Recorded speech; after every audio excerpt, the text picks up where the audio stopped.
গেল ৬ সেপ্টেম্বর গুরুতর অসুস্থ হয়ে পড়লে আসম ও হান্নান শাহকে ভর্তি করা হয় ঢাকা সম্মিলিত সামরিক হাসপাতালে। পরে ১১ সেপ্টেম্বর উন্নত চিকিৎসার জন্য তাকে নিয়ে যাওয়া হয় সিঙ্গাপুরে।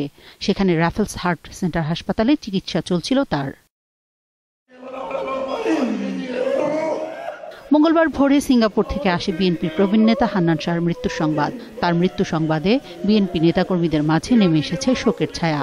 পরিবারের সদস্যদের সান্ত্বনা দিতে বাসভবনে যান দলের মহাসচিব মির্জা ফখরুল ইসলাম আলমগীর সহ রাজনৈতিক সহকর্মী ও শুভানুদ্দায়ীরা। তার এই হঠাৎ করে চলে যাওয়া আমাদের সকলের কাছেই একেবারেই একটা আকস্মিক ঘটনা। আমরা তার প্রতি শ্রদ্ধা নিবেদন করছি, রুহের মাগফিরাত কামনা করছি। বুধবার সন্ধ্যায় হান্নান শাহর মরদেহ ঢাকায় আসবে বলে জানিয়েছেন তার স্বজনরা। মরদেহ সম্মিলিত সামরিক হাসপাতালের হিমঘরে রাখা হবে।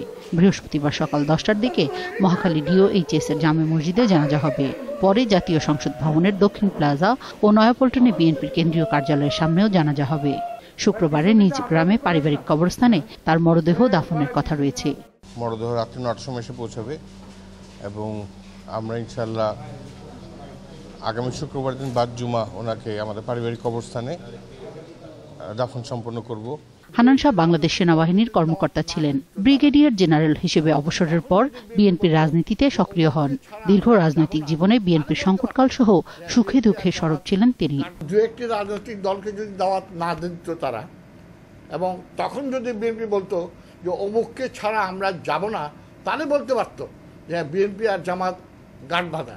রাজনৈতিক জীবনে একাধিকবার সংসদ সদস্য নির্বাচিত হন তিনি। বিএনপি ক্ষমতায় থাকাকালে মন্ত্রীর দায়িত্ব পালন করেন।